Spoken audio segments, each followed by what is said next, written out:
And welcome back to Late Night Lately, the late night show podcast for the website cpluscomedy.com. Like I just said, it's a website. Go there. Did I say I'm your host, Chad White? I don't think I did. I'm your host, Chad White. Episode 29. Hey, let's get into some jokes because I got some jokes for you. As of last week, Trump is now a convicted felon after receiving, being told that he's guilty on 34 counts from his hush money trial, none of which were the count of him taking a cookie from the cookie jar. Former President Trump is doing background checks on possible vice presidential candidates, including Elise Stefanik and Tim Scott. And if he keeps poking around, he might realize that Tim Scott is black. Steve Bannon has been ordered to prison in July to serve a 4-month sentence for contempt charges from Congress. And I'm sure Batman is keeping tabs on him as the Penguin will finally be brought to justice. My penguin laugh. When I was writing that joke, I was thinking I should save that for Rudy, but also I can reuse it for Rudy too. And finally, Pat Sajak is retiring from Wheel of Fortune tonight after 41 years. He's only to be replaced as host by the wheel itself because it's finally confident enough to spin on its own. That's all the jokes I have for you. Welcome back to Late Night Lately. Late night we're now in the throes of the warmer months. It's not summer yet, but it's basically summer. And we are seeing things change. Apparently, it's Summer Game Fest right now as well. I didn't know that. Interesting. Doesn't matter to me. But we're seeing things change. We're in the groove of things for the Daily Show. Everyone seems to be very fun and funny. They've gotten, they're doing what they can with Jon Stewart and Ronnie Chang or Michael Costa, Desi Leidig. People are getting their chance to host, and it just seems like it's natural at this point. Which I know that obviously we're gonna have to find a way to find a host and to do the show the right way, but there is no right way for late night anymore. I mean, there's everybody's got their own different things, So I wonder, is this going to become natural? One, it feels natural now, but is it going to be something that people are going to continue wanting, especially going into the fall time? But the Daily Show is great. I'm enjoying myself as I watch it, and I think everybody is excellent on the show. Now, one loser in the bunch. I do hope people pay more attention to the Ronnie Changs, the Jordan Kleppers, and stuff like that, because this week Ronnie Chang is doing a fantastic job, and they brought back Sports War between him and Jordan Klepper, and I think that's such a funny segment. And they've also been uploading on the times that they've been off. They've also the Daily Show team has also done a great job of uploading old clips of Jon Stewart's reign. I just wish that they would do it more so. But we'll talk about old clips in a second, because I don't know if I mentioned. I'll just do it now.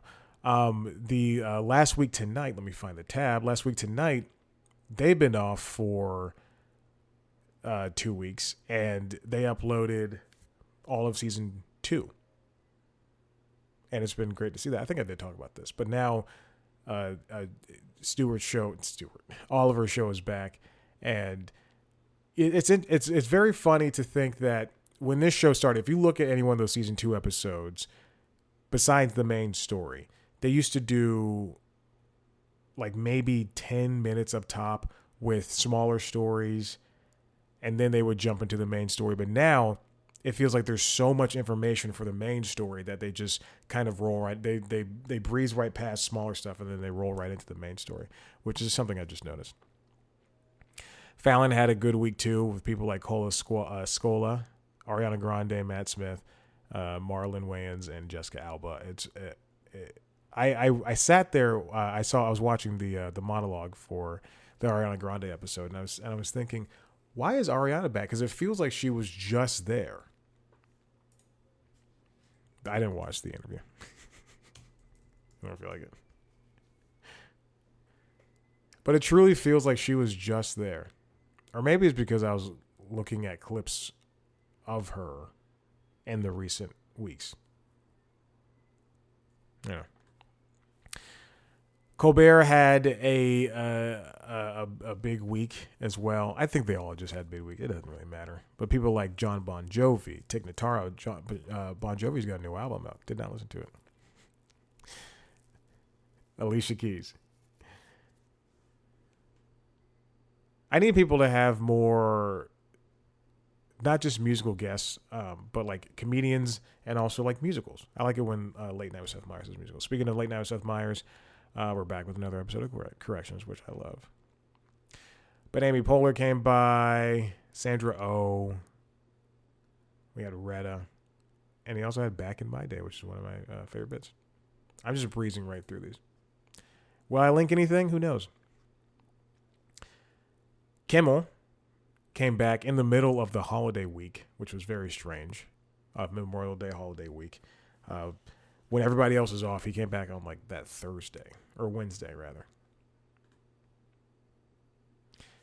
And then after midnight, had a lot of return guests in the form of, I believe Sashir Zameda has been there before, but I definitely know Blair Saki has been there before as well. I hope they continue to reuse people, but I also hope that they bring in people who were previously on At Midnight as well. So, but that's unfortunately a lot of older comedians who I don't know if they're not as big as somebody like a John Ross Bowie, who is technically an older, not old as an old, but like older comedian, but still. Anyway, I want to get to this one topic. Oh God, I should not have linked an Apple Podcast link. Please don't start playing. Okay. Kara Swisher's On podcast, which is her one-on-one conversation show, typically one-on-one, that she hosts thanks to, I believe, Vox Media. She had on Bill Maher, who is, as you would know, a late-night host on HBO. His show in the past couple of months has been brought over to CNN proper for Saturday night airings, which is, I believe it airs at 8 p.m. on Saturday nights. It doesn't really matter. And also I've never seen it, but it's edited, I think. And that's what you see with the show. I'm sorry, I was distracted trying to close out the podcast app on Mac because it turns out I've never opened that app. Because why? I have Pocket Cast.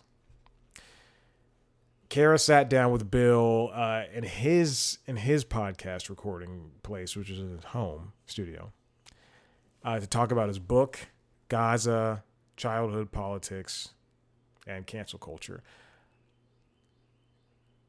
One thing to note: I'm not somebody who watches Bill Maher, and I'm not really an enjoyer of his comedy. There was a point in time, which I will not front about. There was a point in time when I just got an HBO, and I felt, quote unquote, smarter for listening to, or excuse me, not listening, but watching that show because it was before a time like I was on Reddit.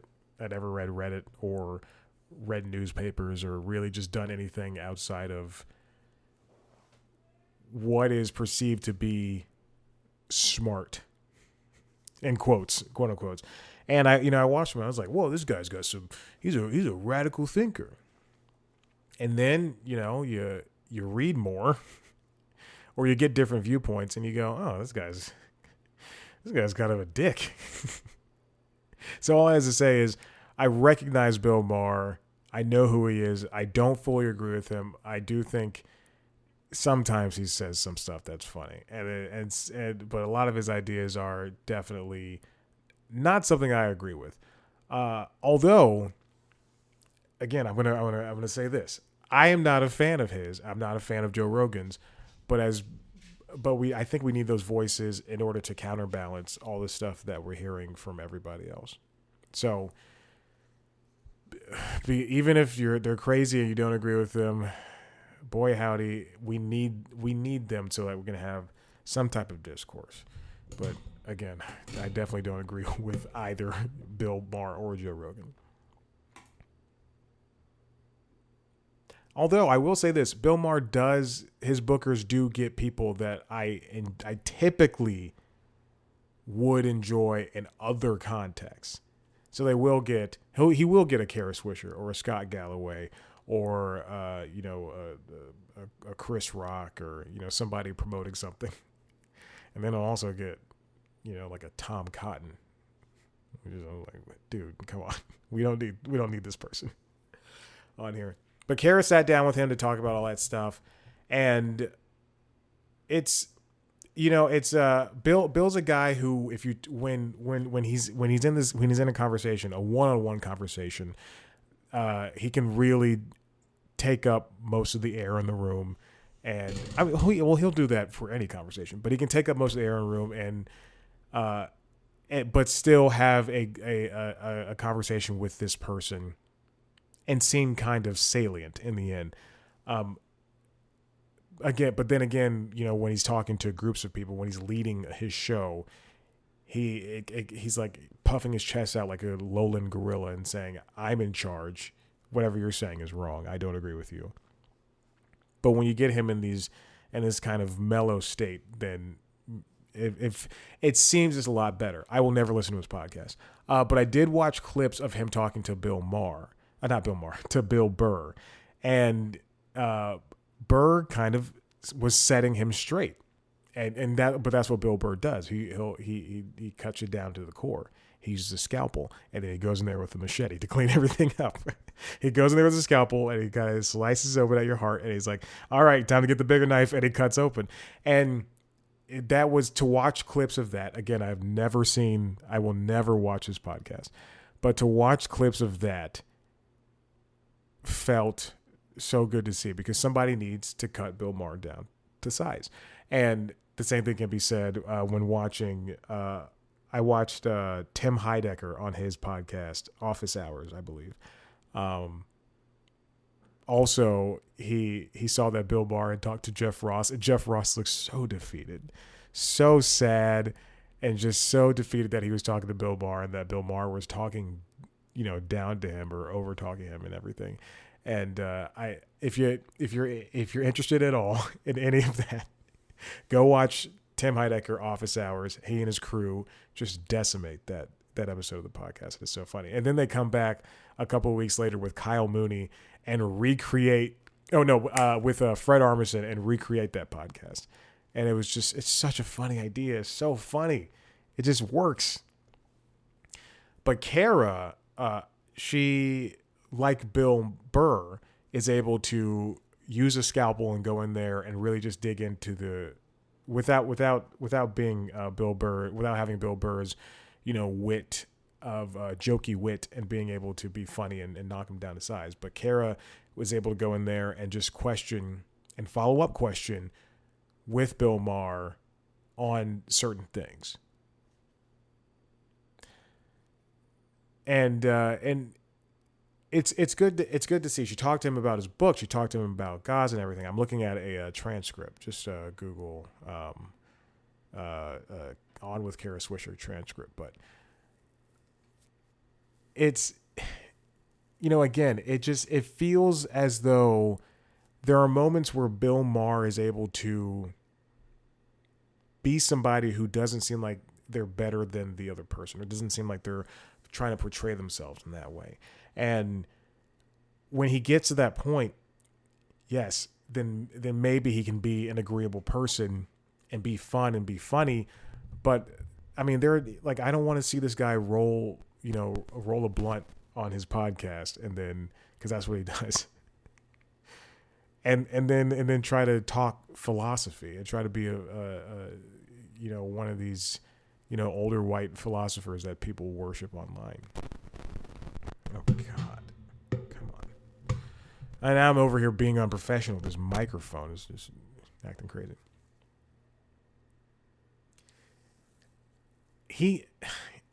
It's it's very hard to convey that, for him to convey, at least it seems, that there's more to him than I'm the guy who is saying this cool, hardcore, radical stuff, and I'm talking down to the liberals, but I'm also talking down to the conservatives, or rather, I'm talking down to the conservatives, but I'm also talking down to the liberals, and God doesn't exist, and you're wrong, and there's gonna be a civil war, man.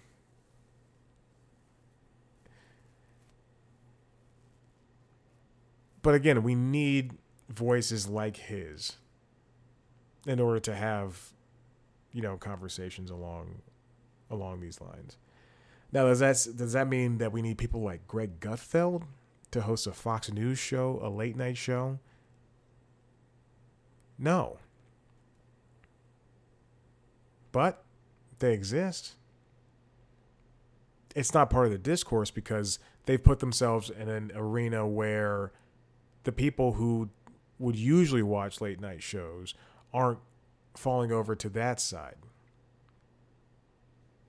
Now, it's not to say that Colbert and Myers and Fallon and all the other late night hosts, that their audiences tend to lean one way, which might be true. However,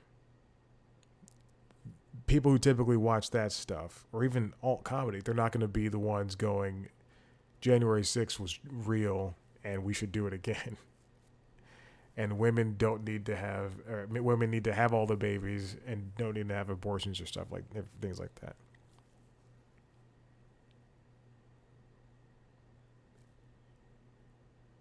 Gutfeld and Bill Maher, and I hate to put those two together because I like Bill Maher and I dislike, compared to how much I dislike Gutfeld. I like Bill Maher compared to how much I dislike that guy, Gutfeld guy. These shows are political compared to, yes, while Fallon and Kimmel's and everybody else's shows, they do have politics in them. They're flavored with politics. Politics isn't the main component. It's not the main base. It's not the rice.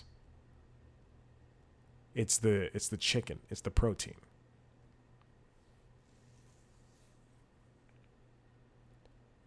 Whereas I think for the Daily Show, I would definitely, I'll put the Daily Show with, again, I've never seen Gutfeld, but with Gutfeld and Bill Maher's show.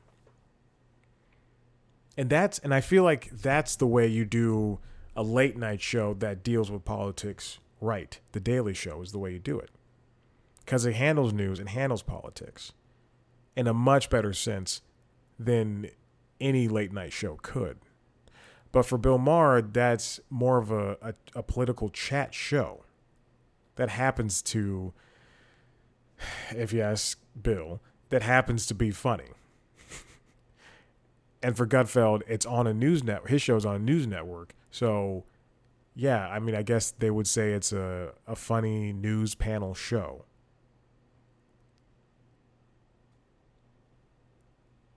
But the Daily Show is doing it right, and it has been doing it right for decades. From the Kilborn era all the way up to the hostless era. There's no real conclusion there. I just wanted to mention that Bill Maher was on Kara Swisher's podcast. And that his voice is as valid as Colbert's and everyone else's.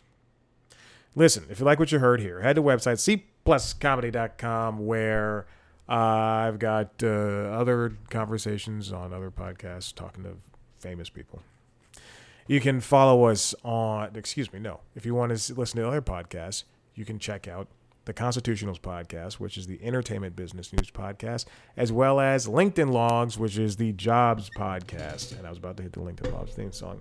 You can find videos for those shows on youtube.com/cpluscomedy. And again, cpluscomedy.com to find everything we've ever done. Follow us on TikTok, Twitter, Instagram, and Facebook at cpluscomedy. Follow me on those platforms at Chad Black White. Thank you so much for listening. We'll see you next time.